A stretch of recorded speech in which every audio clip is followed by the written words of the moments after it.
เดี๋ยวมาเบิ่งเฮือนซานของพ่อตู้เนาะเพิ่นกำลังสานพัดเนาะพัดอันแนวพัดเข่านะทุกคนเนาะเดี๋ยวสิขึ้นไปเบิ่งเฮือนซานของพ่อตู้เพิ่นก่อนทุกคนเบิ่งเนาะโอ้เฮือนซานของเพิ่นเดี๋ยวเฮามาถามไทยวิถีชีวิตของพ่อตู้เพิ่นนะเพิ่นอยู่นํกันจักคนเนาะเดี๋ยวเฮาไปถามไทยกันเบิ่งเนาะทุกคนเนาะสวัสดีเด้อผู้สาวผู้สาวกำลังตำข้าวเลยทุกคนน้องสาวบ่นี่น้องสาวจะบอกโอ้สองเอ้ยน้องทุกคนเลยกำลังตำข้าวเนาะเดี๋ยวเฮาสิมาถามว่าผู้สาวแถวนี้นะเขาเฮ็ดเวียกเฮ็ดงานตั้งแต่อายุจักปีเนาะเขาเจ้าเฮ็ดเวียกเฮ็ดงานตั้งแต่อายุจักปีเท่านี้นะ10 ปี10 ปีเนาะ10 ปีนี่คือเฮ็ดเวียกเฮ็ดงานเป็นเบิดแล้วโอ้เจังซั่นเด้อทุกคนเนาะ10 ปีนี่คือเจ้าเฮ็ดเวียกเฮ็ดงานเป็นเบิดแล้วเนาะโอ้ถ้าสิแบบเป็นคนฮักให้ไผบางคนนี่ต้องอายุจักปีจักปีก็เอาจักปีก็เอาว่าซ่านทุกคนเอ้ยสบายดีแล้วก็สวัสดีพ่อแม่พี่น้องเบิดสุคนเนาะมื้อนี้ก็ยินดีต้อนรับเข้าสู่ช่องบ่าวลาเอกคือเก่าเด้อทุกคนเด้อมื้อนี้บ่าวลาเอกน่ะสิพาพ่อแม่พี่น้องทุกคนเข้าสู่หมู่บ้านชนบทลาวเนาะที่อยู่ห่างไกลจากตัวเมืองแล้วก็ห่างไกลจากตลาดคือเก่าเด้อทุกคนเพราะว่าบ่าวลาเอกก็โดนเติบเนาะที่ว่าบ่ได้อัปเดตแบบบรรยากาศบ้านๆเนาะให้พี่น้องได้เบิ่งเนาะทุกคนเนาะมื้อนี้เฮาสิพาพี่น้องทุกคนไปหาชมบรรยากาศบ้านๆเนาะอยู่ในเขตชนบทของลาวเฮาทุกคนเนาะเพิ่นอาศัยอยู่จังใดแน่ทุกคนเดี๋ยวไปเบิ่งนำกันเด้อนี่บรรยากาศเนาะฟ้าหลังฝนเด้อทุกคนเนาะมื้อเช้านี้ก็ฝนตกเด้อทุกคนเด้อเนาะเบิ่งปาดอยู่ไกลเลยทุกคนบ่มีไฟฟ้าใช้เนาะหมู่บ้านแห่งนี้แต่บรรยากาศดีเลยทุกคนเนาะ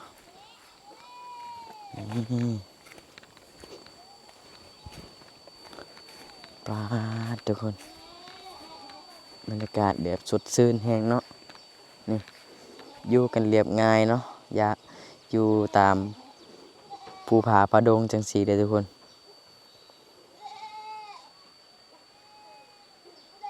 อันที่เงียบเหงาเนาะทุกคนบ่เห็นคนอยู่เฮือนอยู่ศาลเนาะเพราะว่าเขาเจ้าเนาะออกไปไห้ไปสวนทุกคนเลยเนาะฤดูนี้แม่นเขาเจ้าออกไปเสียหญ้าเขาเนาะแถวภูแถวพานั่นแหละเนาะประมาณ 4-5 โมงแรงเขาเจ้าจังมากนะทุกคนเนาะ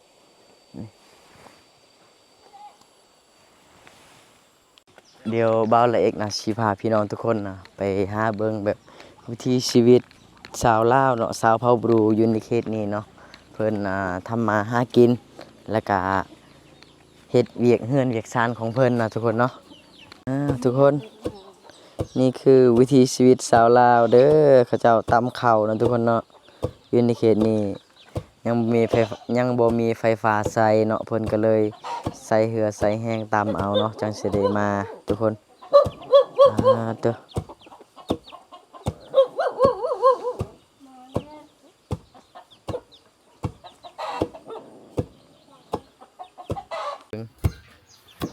สองคนเนาะโอ้สบายดีเด้อผู้สาวสวัสดีผู้สาวกำลังตำข้าวเลยทุกคนน้องสาวบ่นี่น้องสาวจะบอกโอ้สองเอ้ยน้องทุกคนเลยกำลังตำข้าวเนาะเด้อนี่วิถีชีวิตของสาวลาวสาวเผ่าบรูนะทุกคนเนาะเด้อ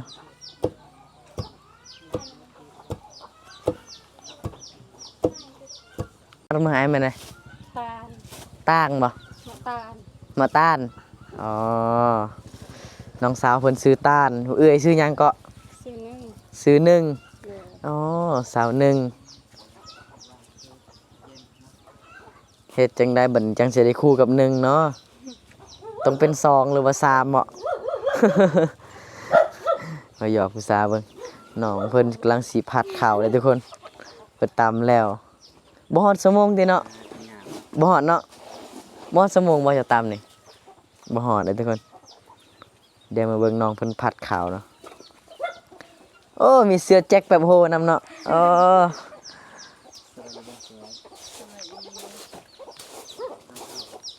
ขอเบิ่งหน่อยเด้อผู้สาวน้อย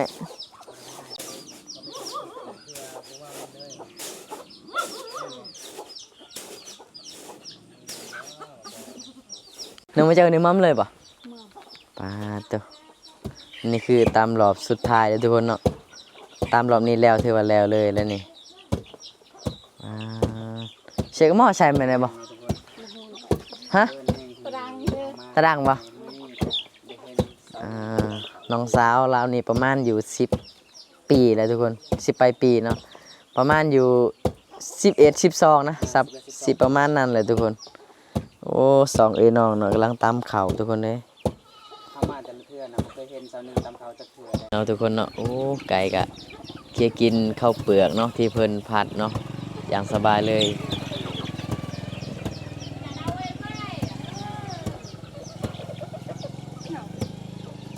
เห็นเด้น้องสาวเพิ่นสีมาผัดรอบที่2เทว่าแล้วเลยเลยทุกคนเอาไปมาได้เลยเนาะวันนี้เนาะ มันดอกสุดท้ายเลยเพิ่นก็จะผัดเนาะ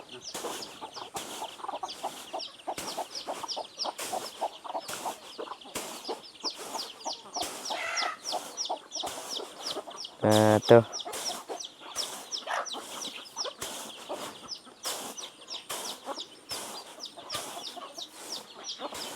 คำ เป็นแหละมันน่ะ ขะดองเท่าไดเข้าไปใส่มันใช่หวานบ่ฮู้บ่ มาห้อยบ่ เนาะนี่ผู้สาวบอกว่าผู้สาวอยู่ในบ้านเพิ่นมีผู้บ่าวมาขอเพิ่นว่าผู้บ่าวแถวบ้านใดไปขอนะ ตารางต้ม ฮะพนม่วง พันโมง ผลม่วงกะใกล้ๆเฮานี่แหละพี่น้องเป็นเมืองเซโปนแขวงสวรรณเขตเนาะโอ้แล้วเจ้าได้สามมือได้เขาเจ้าสิมาคอนะ บ่มีคนเอา ยังบ่มีคนเอาเนาะอ่ายังบ่มีคนที่เจ้าบ่เอาบ่คนที่เจ้ายังเอาบ่ ไปเอา บ่มีคนเอาเด้อใส่หากระสอบมาสิเมียนเมือเฮือนเลยนี่ เอาเลยบ่ หายอมผู้สาวทุกคนเนาะมื้อนี้บ่าวละเอกเนาะหรือว่าบ่าวไทยบ้านนอกเนาะก็ดนแล้วที่ว่าบ่ได้เข้าอยู่ในเขตชนบทเนาะได้พ่อผู้สาวคนงามกำลังตำข้าวเนาะตอนนี้เพิ่นตำข้าวเป็นที่เรียบร้อยแล้วเนาะเบิ่งเหงื่อออกบางหลายๆทุกคนเนาะเดี๋ยวเฮาสิมาถามว่าผู้สาวแถวนี้น่ะเขาเฮ็ดเวียกเฮ็ดงานตั้งแต่อายุจักปีเนาะเขาเจ้าเฮ็ดเวียกเฮ็ดงานตั้งแต่อายุจักปีเท่านี้นะ 10 ปี 10 ปีเนาะ10 ปีนี่คือเฮ็ดเวียกเฮ็ดงานเป็นเบิดแล้วโอ้เจังซั่นเด้อทุกคนเนาะ10 ปีนี่คือเจ้าเฮ็ดเวียกเฮ็ดงานเป็นเบิดแล้วเนาะโอ้ถ้าสิแบบเป็นคนฮักให้ไผบางคนนี่ต้องอายุจักปี จักปีก็เอา จักปีก็เอา ว่าซ่านทุกคนเอ้ยจักปีก็เอาเพิ่นว่าทุกคน โอ้ยฝนตกมาแล้วทุกคนเลยว่าสิถามผู้สาวก็ได้ เนาะ คำตอบที่เพิ่นตอบออกมาน่ะเพิ่นตกซ้ำ ฝนตกแล้วเฮาสิไปลบซ้อนไสวันนี้ฝนตกเลย เยือน ลบซ้อนในเฮือนเนาะไปทุกคนเดี๋ยวไปลบซ้อนในเฮือน ทุกคนเดี๋ยวบ่าวละเอกนะสิพาพี่น้องขึ้นเฮือนผู้สาวนํกันเด้อทุกคนเด้อนี่คือเฮือนผู้สาวที่ตำข้าวซองเอ้ยน้องเมื่อกี้นี่เนาะทุกคนเนาะนี่เฮือนศาลบ้านสองของผู้สาวนี่ทรงเสื้อเพิ่นก็สิได้ตากจังซี่เลยนะทุกคนเลยทุกคนเนาะแบบบ้านๆแบบสบายๆเลยนะโอ้นี่คือเฮือนศาลของเจ้าบ่ผู้สาวอยู่นํกันจักคนเนาะ10 คนอ๋อเขาเจ้าไปทางใดเบิดตอนนี้นะไปดินทบ้านนี้อ๋อพ่อแม่เจ้าได้ซะ ไปบ้านไปเรื่อย ไปยังบ้านตัวเฮือไปเล่นบ่คือพ่อแม่น่ะบ่อยู่เฮือนอยู่ซ่านเนาะทุกคนแล้วก็น้องๆของเพิ่นน่ะออกไปดินแถวหมู่บ้านนี่แหละเนาะเดี๋ยวเฮือนซ่านของเพิ่นประมาณนี้ทุกคนอยู่นำกัน11 คน10 คนเนาะแม่น11เนาะ11ทาง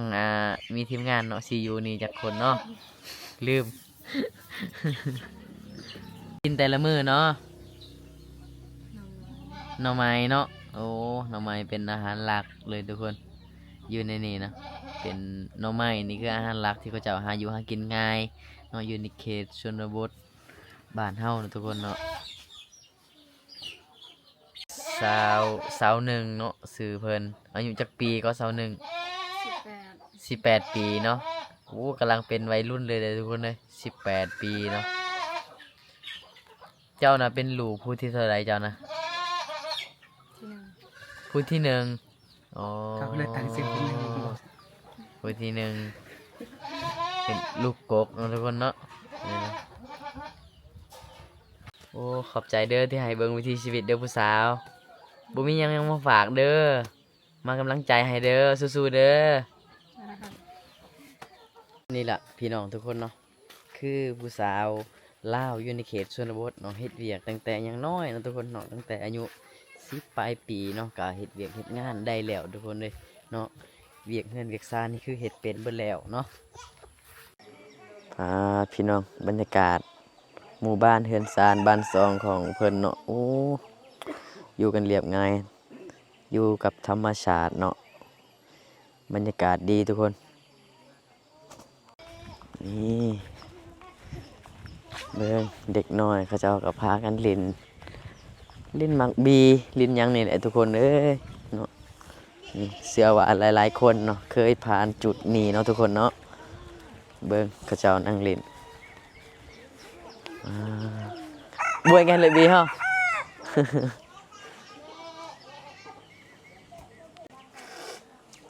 นี่ของเล่นเด็กน้อยเขตชนบทเนาะทุกคนเนาะโอ้เป็นเห็ดเนาะรถเป็นเกิบแตะเดิมยังเนาะเพุ่นมาปาดให้เป็นตีนรถเนาะโอ้บรรยากาศเฮือนซานของเพิ่นนะทุกคนเข้าไปหมู่บ้านเพิ่นนะยังมีควายเนาะทุกคนเนาะอู้ยังมีเนาะตัวควายอยู่บ้านเพิ่นเนาะทุกคนนี่ใจกลางหมู่บ้านก็สิมีห้วยน้ำเลยทุกคนเอ้ยเนาะอยู่กันเรียบง่ายอีหลีตัวทุกคนนี่เฮือนศาลบ้านซองพ่อแม่พี่น้องประชาชนเนาะโอ้ตัวตั้งอยู่เทิงผู้เลยเด้อทุกคนเนาะเพิ่นขุดแล้วก็มาตั้งเฮือนตั้งศาลเนาะตัวนี่ใจกลางหมู่บ้านมีห้วยน้ำไหลผ่านแบบสบายทุกคนโอ้โห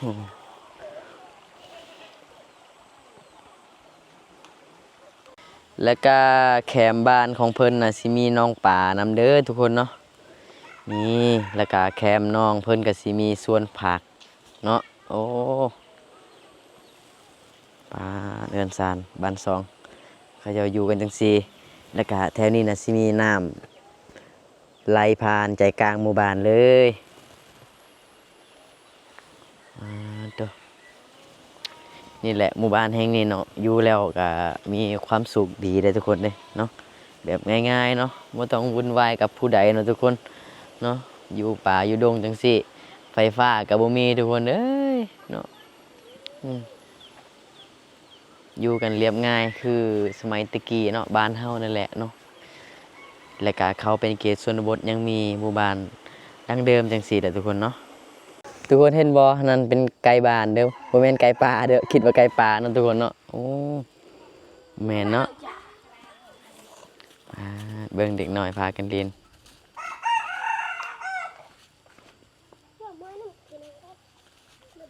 และก็ทางนี้นะเป็นเส้นทางของหมู่บ้านเพิ่นไปหาอาบน้ำแล้วก็ตักน้ำด้วยทุกคนเด้อเนาะพูดมองเพียงเพิ่นตักน้ำอยู่พุดเนาะไกลๆนึงเนาะทุกคนเนาะแถวตีนภูพุ่นละเนาะน้ำมันไหลผ่านดีเดินสานบ้านซองของกระเจ้า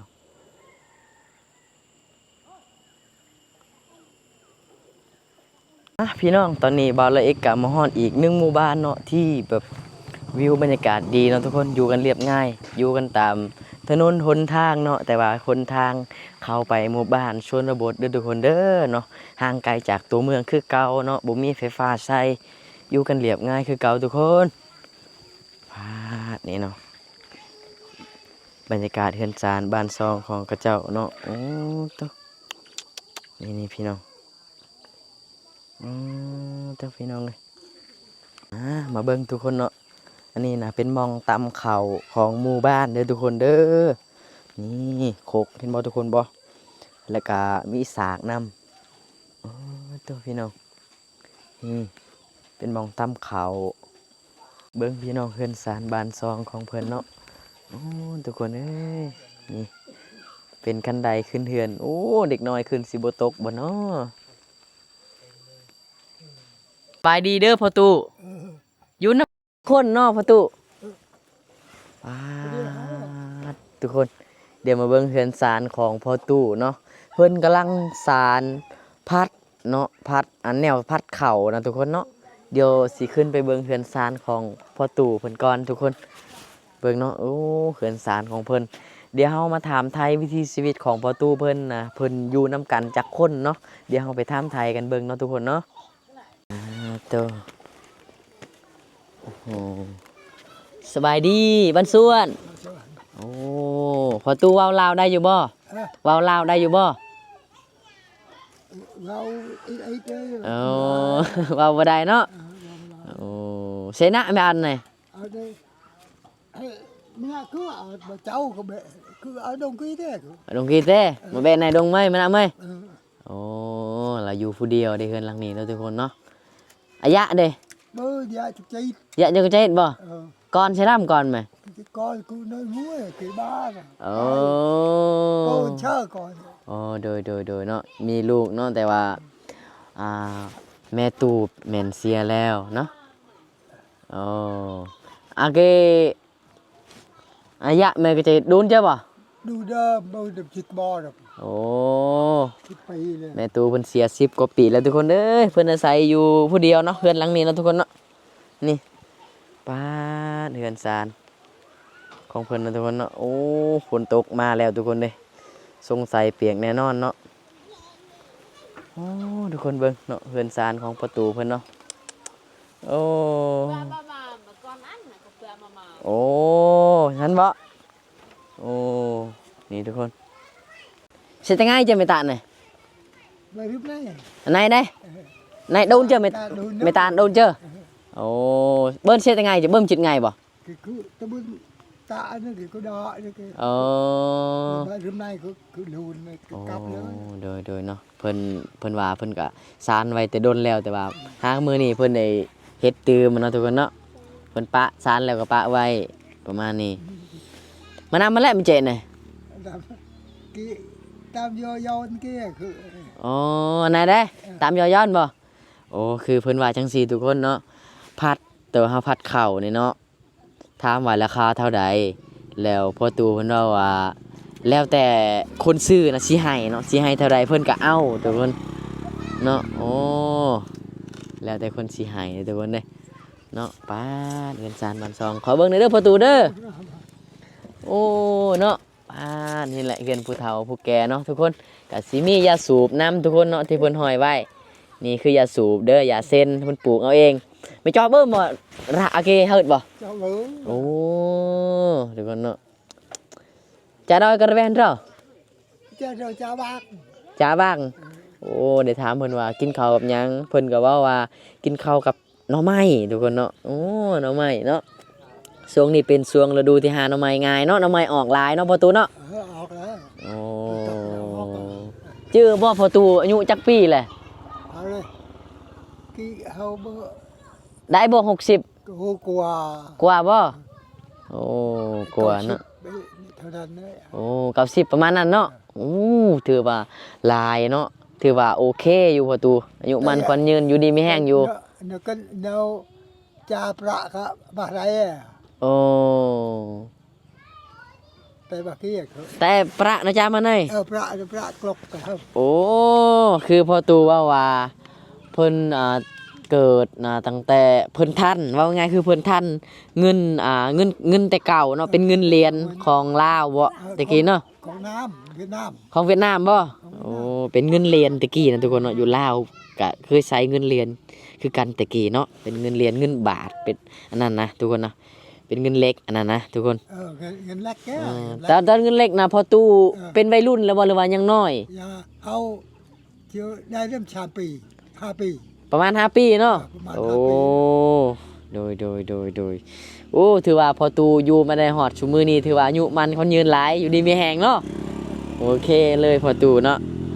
โอ้สู้ๆเด้อพอตูเด้อบ่มีหยังมาให้เด้อ โดยถ้ามีรอบหน้าถ้าเกิดว่ามี FC ยังอยากฝากยังอยากซอยยังเดี๋ยวลูกมาใหม่เด้อโอเคเนาะโอเคสู้ๆขอบใจหลายๆเด้ออยู่ดีมีแฮงมารบกวนเพิ่นจังหน่อยทุกคนโอ้เอื้อยเพิ่นกำลังสิปอกหน่อไม้แล้วก็เอามาต้มเนาะทุกคนเนาะ ตอนนี้นะผู้สาวที่บ่าวละเอกเคยไปทายแม่นเอาผัวแล้วเด้อทุกคนเด้อเพิ่นว่าเอาผัวแล้วเนาะก็เลยบ่ได้ทายเนาะวันนี้เนาะอู้เบิ่งทางคนฝนสิตกแล้วทุกคนทุกคนตอนนี้ว่าสิกลับเฮือนก็กลับบ่ได้ทุกคนเอ้ยบรรยากาศฝนตกพอดีเลยเนาะตอนนี้นะฟ้ามืดครึ้มคักเนาะทุกคนเบิ่งคนทางสิไปกะตกคักตกแน่เนาะโอ้สงสัยสิได้นอนนี่แหละมื้อแรงทุกคนเอ้ยกลับเฮือนกลับซ่านบ่ได้เลยเนาะบ้านนี้